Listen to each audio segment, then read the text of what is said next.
There was $5 billion spent in the last federal election cycle. Who's giving that money? Why are they able to give so much? And what does it mean for the political process?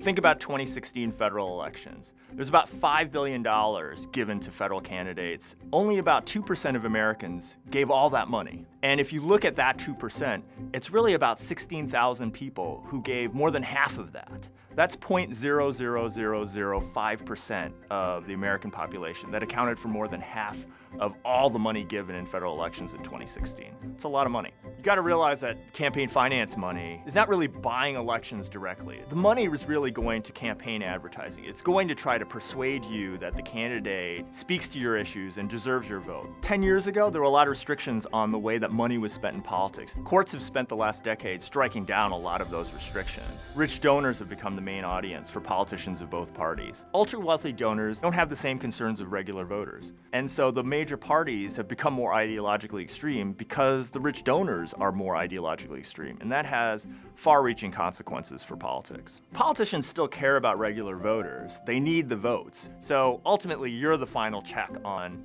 this whole process. You make the decision about whether this money matters at all when you cast your vote on election day.